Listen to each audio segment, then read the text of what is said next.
Selamat pagi semua buat para mahasiswa-mahasiswiku yang saya sayangi, serta buat para profesional bisnis yang membutuhkan bagaimana strategi branding di dalam perusahaan. Kali ini saya akan menyampaikan materi tentang strategi branding yang mencakup pengertian macam-macam manfaat dan bagaimana cara melakukannya. Baiklah, kita akan bahas satu persatu apa itu strategi branding. Strategi branding adalah alat yang digunakan perusahaan untuk memahami brand dan menemukan cara terbaik untuk mengkomunikasikannya kepada calon pelanggan. Melalui strategi ini, perusahaan dapat mewujudkan tujuan dan rencana jangka panjangnya.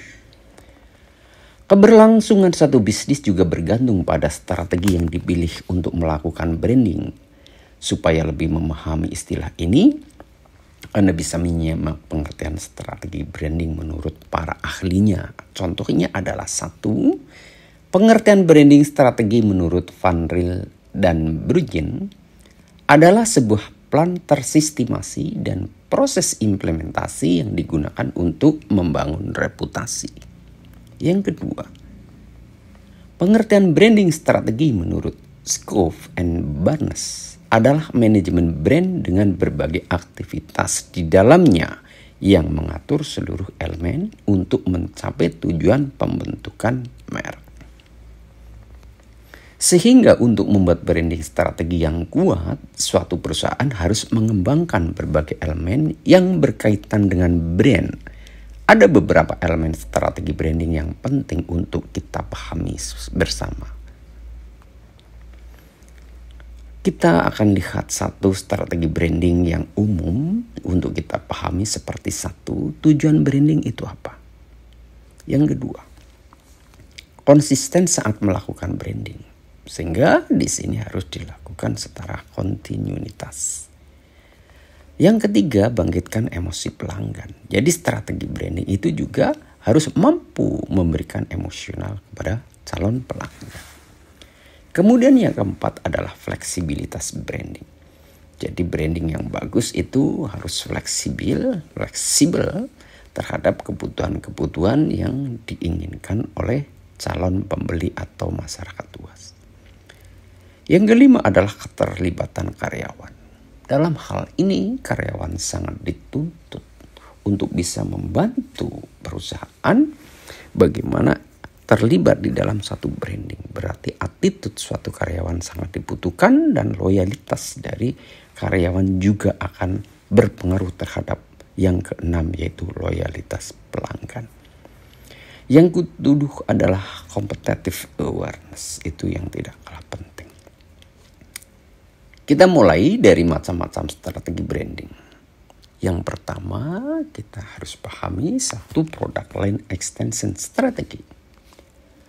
Strategi perluasan lini produk merupakan langkah yang ditempuh perusahaan untuk mengembangkan branding.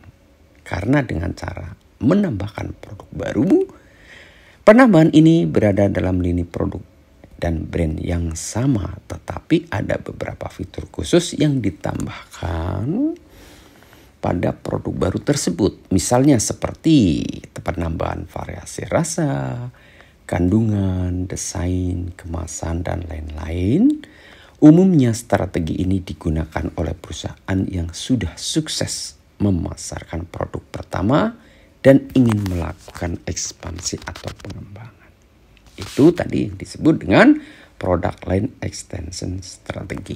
Jadi sudah berhasil dengan produk yang pertama, tapi bisa jadi pasar itu jenuh, kemudian dikembangkanlah pada produk yang lain dengan menambah beberapa variasi tadi seperti kandungan, desain, kemasan, variasi rasa, bahkan warna pun bisa berpengaruh. Yang kedua adalah brand extension strategi.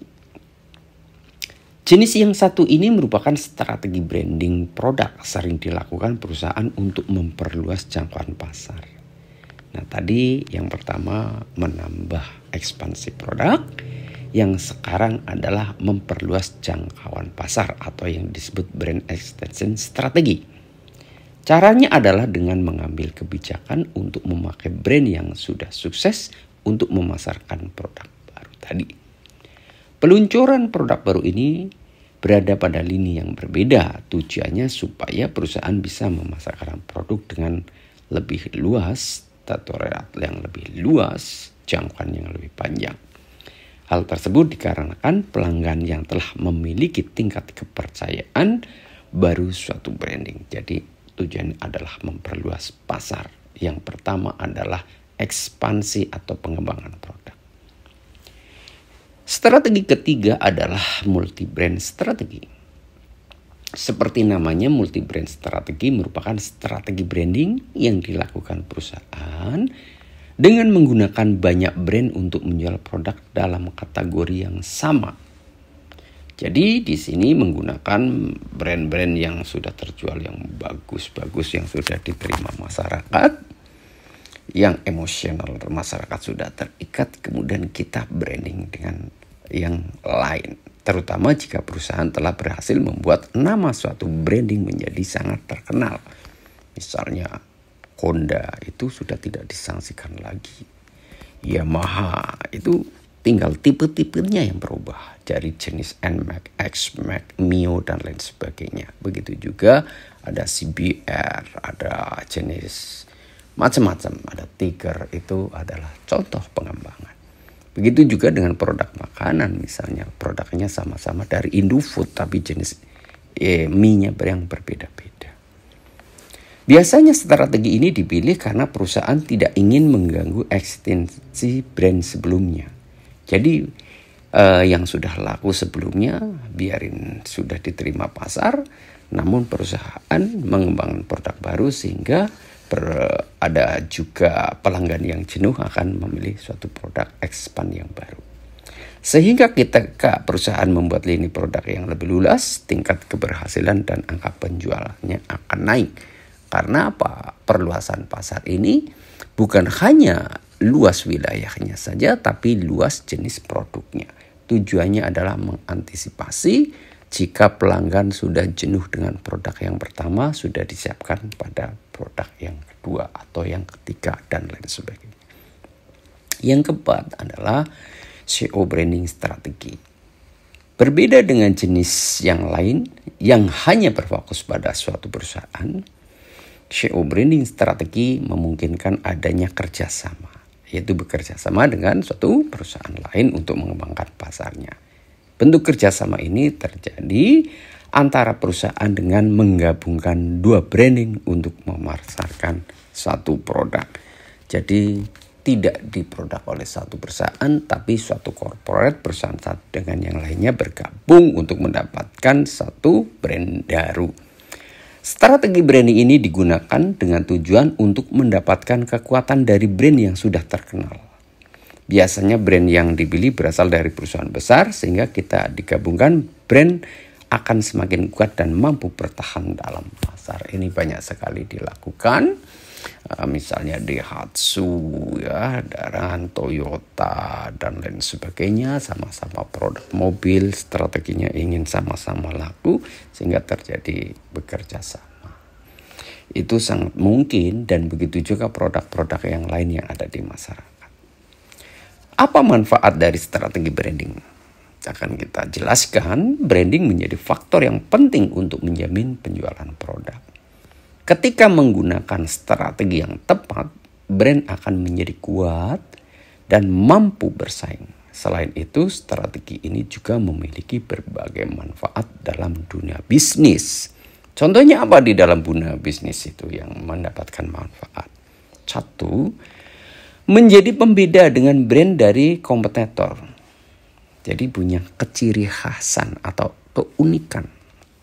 Yang kedua, membangun hubungan emosional yang kuat dengan pelanggan. Jadi pelanggan itu juga yang akan mempromosikan produk-produk kita jika perusahaan itu sudah betul-betul ada ikatan emosional dengan perusahaan, dengan pelanggan. Pelanggan juga yang akan mempromosikan nanti kepada calon pelanggan baru.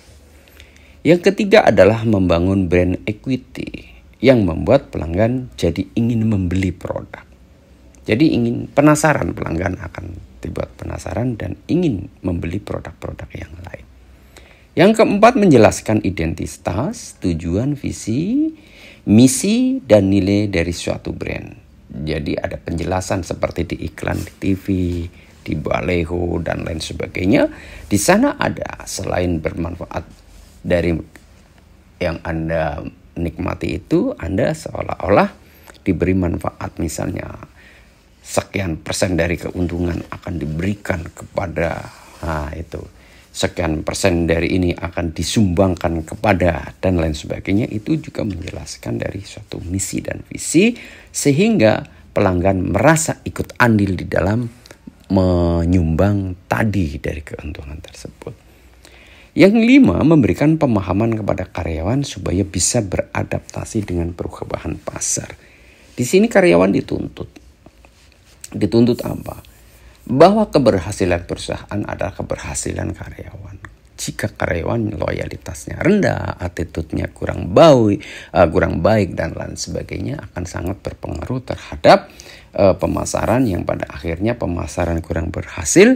Multiplier efeknya adalah karyawannya juga akan mendapatkan pendapatan yang lebih rendah. Sekarang, bagaimana cara melakukan strategi branding? Pertama, memakai logo yang sesuai. Jangan sepelekan logo. Logo itu identitas. Sebagai contoh, segitiga Mercy. Udah keren. Ada gambar kuda cingkrak. Wah, itu mobilnya apa? Ferrari. Misalnya ada gambar sayap. Wah, itu jelas Honda. Jadi logo itu akan sangat melekat di dalam pemikiran pelanggan. Sehingga memakai logo yang sesuai, tujuannya adalah merupakan komponen yang penting dalam strategi branding.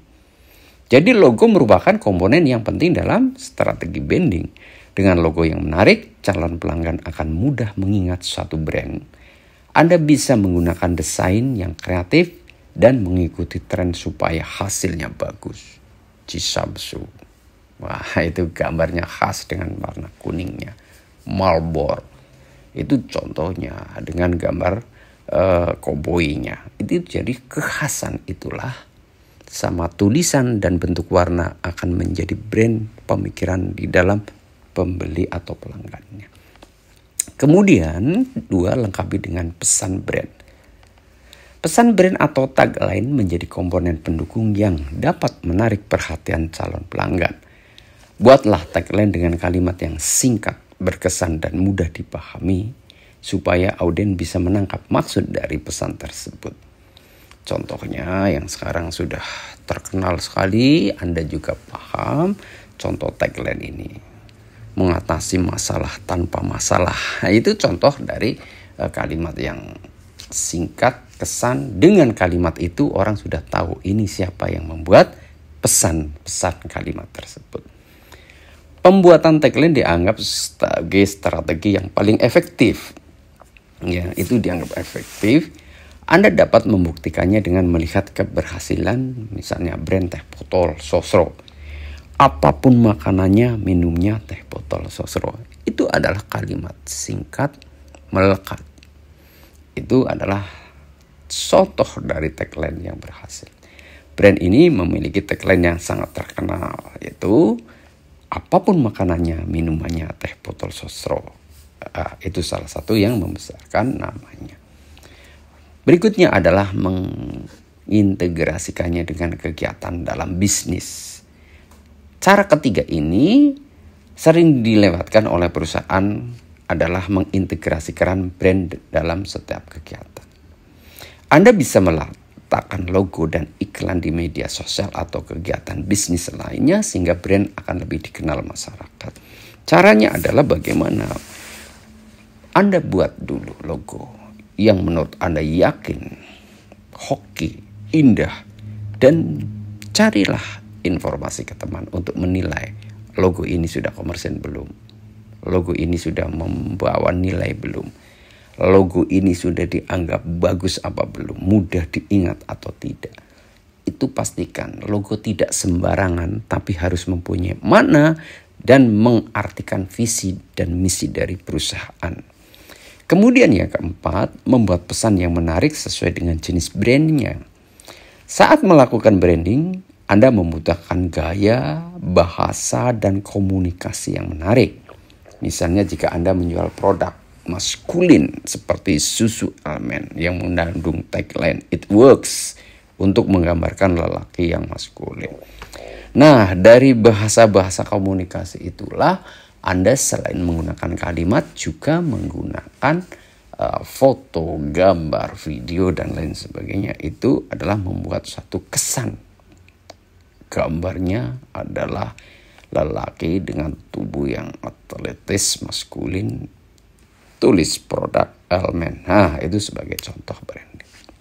Kelima, menerapkan soft campaign.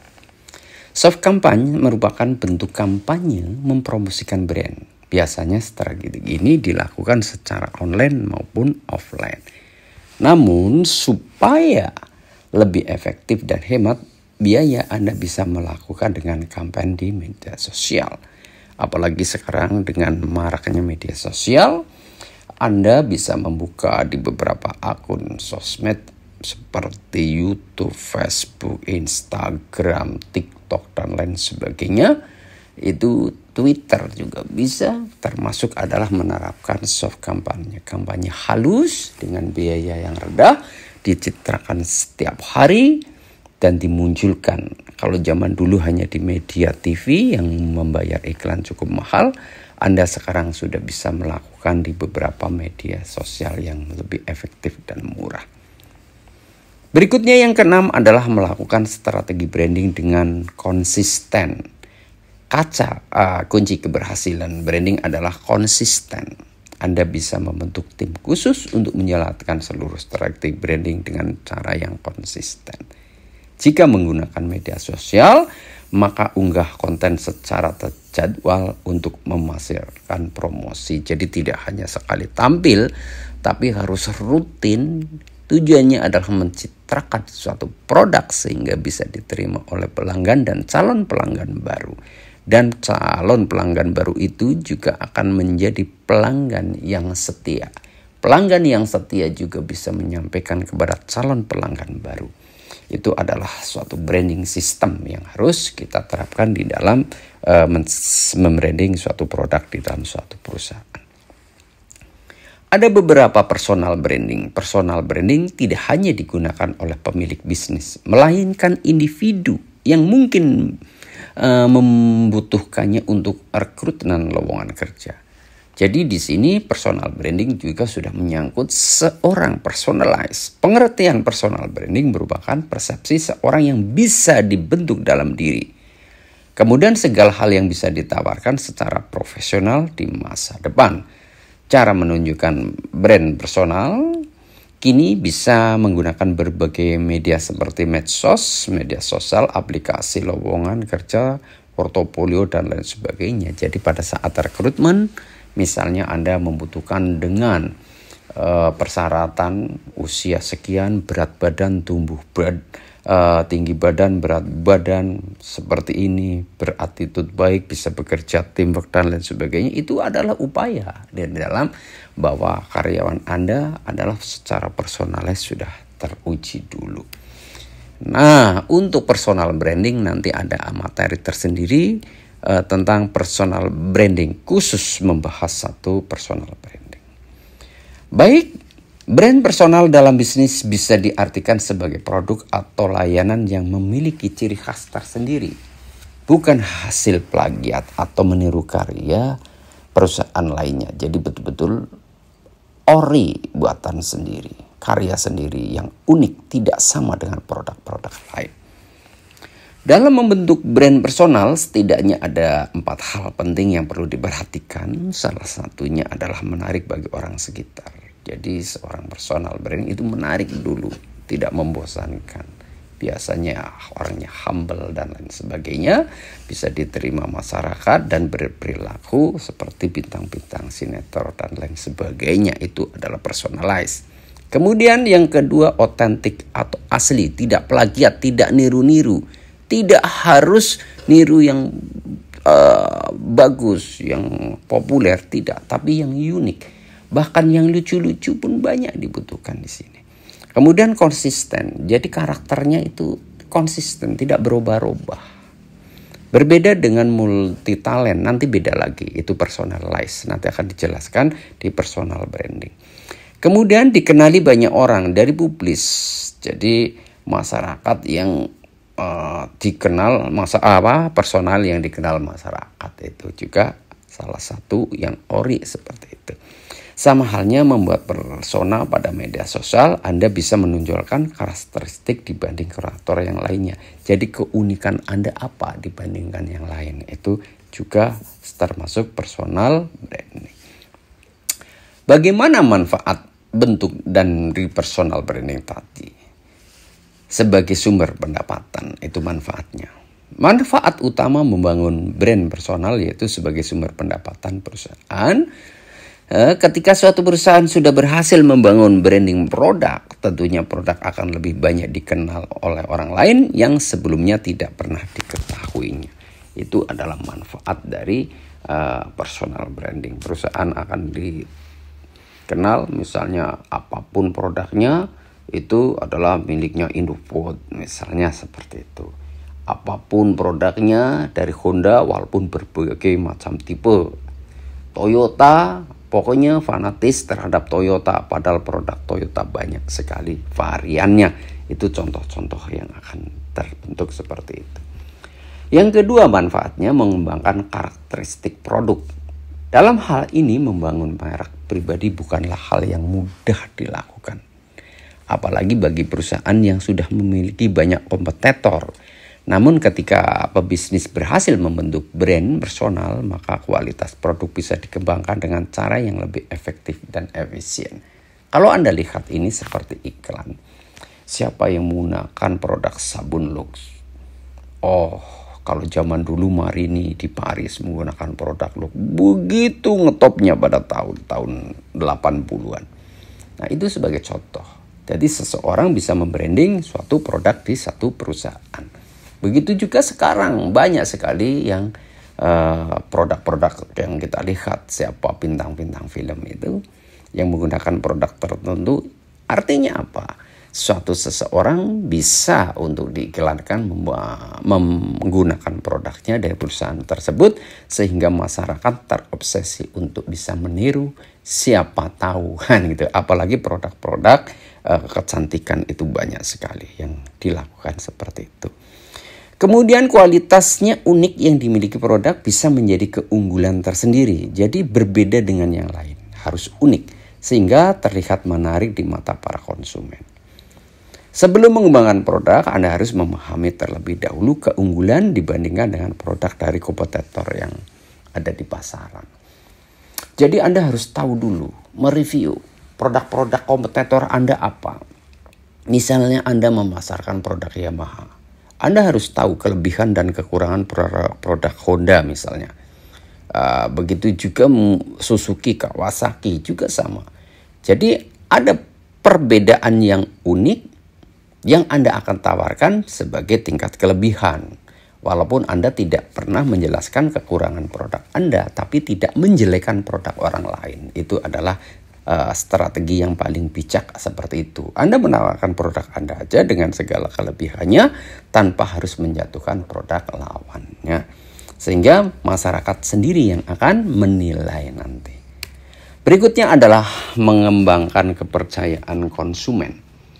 Brand personal merupakan aspek penting yang bisa menumbuhkan kepercayaan konsumen untuk mau menggunakan suatu produk atau jasa Anda. Apalagi zaman sekarang kompetitor bisnis makin ketat sehingga perlu ada strategi tersendiri yang menarik perhatian di masyarakat luas. Jadi nilai kepercayaan itu sangat tinggi di dalam suatu perusahaan. Baiklah, penjelasan pada konsumen mengenai identitas produk, kualitas bahan, dan berbagai keunggulan lainnya yang dimiliki. Anda like untuk diberikan penjelasan edukasi kepada pelanggan agar pelanggan betul-betul paham dari produk yang Anda miliki. Kemudian konsumen nantinya bisa melakukan penilaian sendiri terhadap produk tersebut, kemudian menentukan pilihan untuk lebih menggunakannya. Begitu Anda memberikan edukasi sampai pelanggannya itu tertarik, dia sendiri akan membandingkan produk lain dan terbukti produk Anda lebih bagus, itu akan menjadi fanatis pelanggan. Itu sudah terkena akan menjadi konsumen tetap. Baik, yang keempat adalah bisa membangun kredibilitas produk. Dengan melakukan personal branding, perusahaan bisa mengoptimalkan kredibilitas produk di mata para konsumen, menjelaskan bahwa perusahaan mengembangkan produk atau layanan berkualitas tinggi termasuk hal yang sangat penting. Oleh sebab itu perlu diterapkan, yaitu kredibel. Harus kredibel perusahaan itu. Tidak ada temporer, karena harus betul-betul kredibel menjadi tingkat kepercayaan kepada masyarakat. Catatan yang penting adalah secara perlahan para konsumen akan terus percaya bahwa produk yang dikembangkan oleh perusahaan memiliki kredibilitas yang sangat tinggi. Perusahaan yang rajin membangun branding produk biasanya memang lebih diutamakan dibandingkan kompetitor lainnya dengan bisnis yang serupa. Jadi ternyata branding itu harus continue, komitmennya juga harus jelas, dan rutinitas serta kredibel harus betul-betul bisa dipercaya.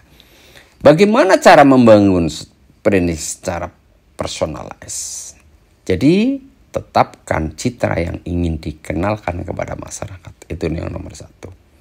Membangun brand personal dengan pencitraan memang terlihat sama, namun sebenarnya ada sedikit perbedaan yang dimiliki. Brand personal didefinisikan sebagai gambaran keunikan diri, unik, sehingga bisa digambarkan mulai kelebihan, passion, tujuan, dan prestasi yang pernah diraih. Contohnya pada saat kita rutin melihat bagaimana Tukul Arwana begitu hebatnya di TV, sehingga dia mempunyai acara tersendiri. Kemudian Raffi Ahmad, itu personal brand, personalize. Oke, kita tidak terlalu detail membahas itu karena akan ada sesi tersendiri.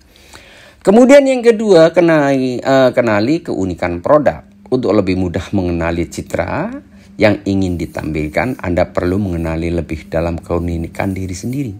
Keunikan produk bisa dilihat dari bahan yang digunakan, tampilan, kemasan, dan berbagai aspek lainnya agar bisa menarik perhatian calon konsumen.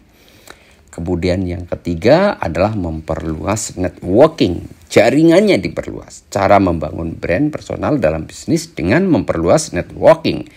Baik dari jaringan pertemanan sampai rekanan yang luas, bahkan zaman sekarang media sosial itu menjadi tonggak utama dalam suatu bisnis, memperoleh networking yang jauh lebih luas dari sebelumnya. Dengan adanya media sosial ini sangat menguntungkan suatu perusahaan atau siapapun yang ingin mengembangkan produk atau usahanya. Manfaat keempat adalah sebagai platform. Sesuai dengan penjelasan sebelumnya, membangun personal brand di zaman sekarang jauh lebih mudah.